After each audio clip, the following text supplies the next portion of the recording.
Oke, assalamualaikum warahmatullahi wabarakatuh. Selamat siang teman-teman semuanya. Selamat bertemu kembali teman-teman. Oke, pada kesempatan kali ini saya ini di Jalan Raya Wonosobo teman-teman ya. Ini kita lagi di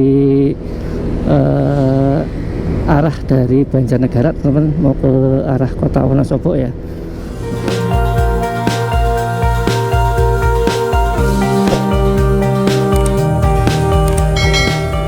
Oke, kita ini cuaca untuk saat ini alhamdulillah agak cerah ya, biarpun sebagian ada yang mendung teman-teman, tapi untuk kondisi di jalan ini cukup cerah teman-teman.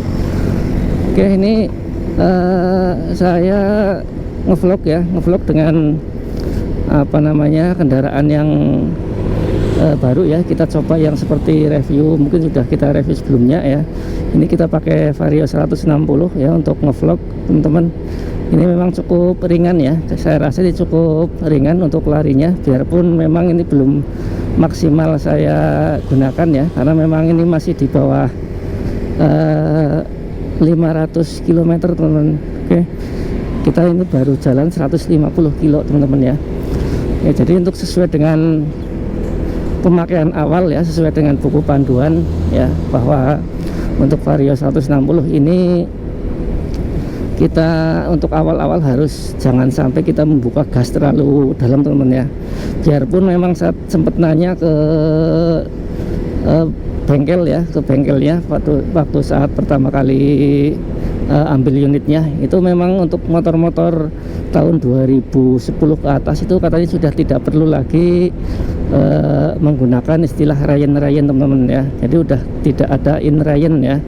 Kalau dulu kan harus ya seperti itu ya. Kalau untuk rayen untuk saat ini katanya bisa langsung digunakan ya, dengan catatan jangan terlalu membuka gas ya. Sebenarnya hampir sama teman-teman ya, hampir sama dengan rayen juga teman-teman ya.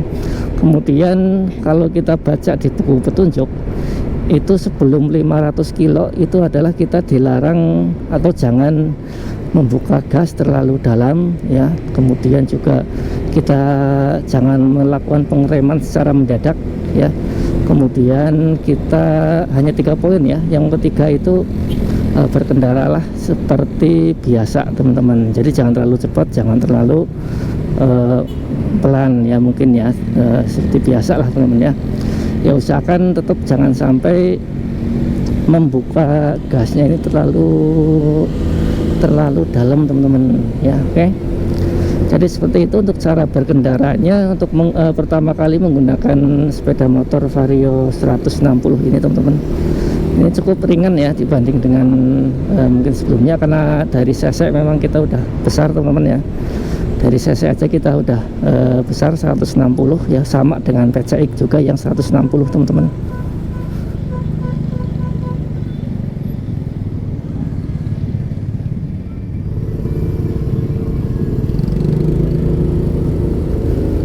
Oke, ini lampu hijau ya. Tadi ini untuk fitur-fiturnya memang sudah komplit ya. Kebetulan saya ini memang mengambil tipe yang ABS teman-teman ya, atau yang anti lock braking system ya. Kebetulan kalau untuk Vario 160 ini kan ada 2 macam ya. Yang pertama atau yang paling rendah itu adalah tipe CBS maaf ya. Yang paling rendah itu tipe CBS atau combi brake system ya, yaitu sistem pengereman depan dan belakang secara kombinasi atau secara bersamaan teman-teman. Kemudian kalau yang saya pakai ini adalah yang versi ABS ya, atau anti lock braking system teman-teman, yaitu sistem anti penguncian ya, sistem rem anti mengunci teman-teman. Yang bedanya hanya ya yang terlihat mencolok, bedanya itu hanya di remnya aja teman-teman ya. Jadi kalau yang ABS ini ada sensor ABS-nya di bagian roda depan ya, cakram depan. Kemudian yang belakang itu menggunakan rem cakram ya kalau yang ABS. Kalau yang CBS itu rem belakang itu masih menggunakan rem tromol teman-teman ya, masih rem tromol. Kalau yang CBS hanya ABS aja, ini yang remnya sudah cakram teman-teman ya. Oke, kemudian ini untuk servis pertama nanti di 1000 kilo pertama teman-teman ya, di 1000 km teman-teman ya. Ini nanti kita lakukan servis pertama karena ini masih jauh, kita masih mencoba aja teman-teman ya, kita masih coba. Oke, ini kita di lampu merah Taman Plaza teman-teman. Nah,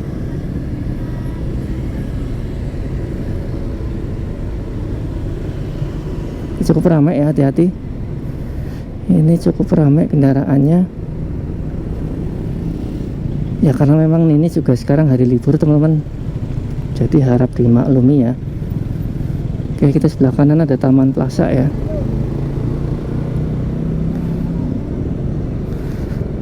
Oke, lanjut lagi ke unitnya ya. Ini untuk kita rasakan ya cukup mudah ya untuk handlingnya ya. Untuk apa namanya, untuk gasnya cukup ringan teman-teman.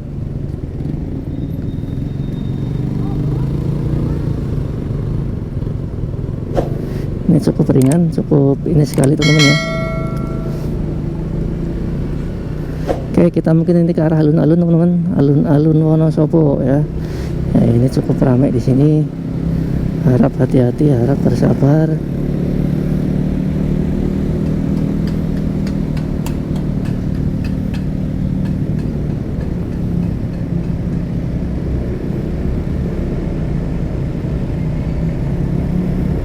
Oke.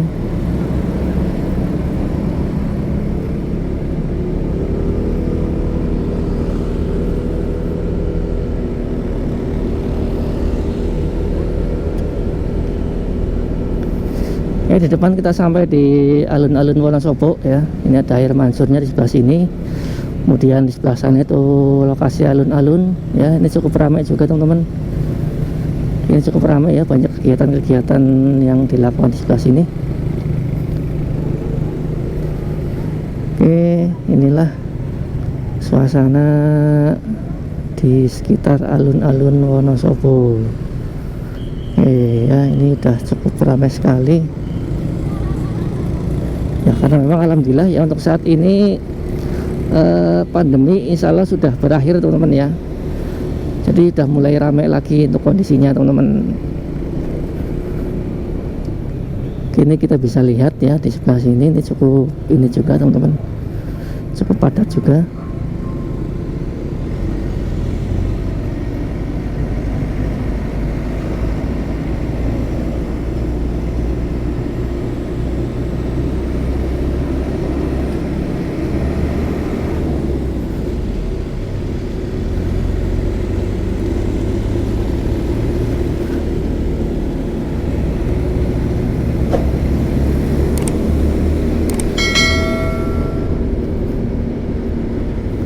Ya, ini kalau kita lihat sepedo ya, sepedonya ini ya cukup dengan kecepatan seperti ini teman-teman ya, nggak usah terlalu cepat ya, cukup di 40, 30 maupun di 50 teman-teman, mungkin paling maksimal ya.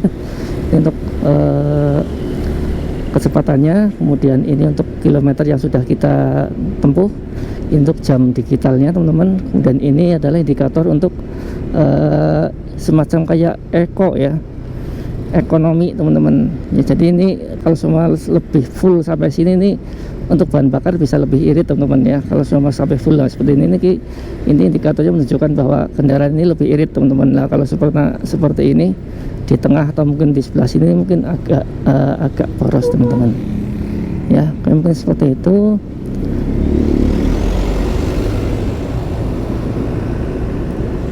Oke, seperti itu teman-teman. Mungkin kita nanti akan coba bawa sepeda motor ini ke arah Dieng teman-teman ya. Kita coba nanjak di tanjakan Dieng teman-teman, seperti apa ya.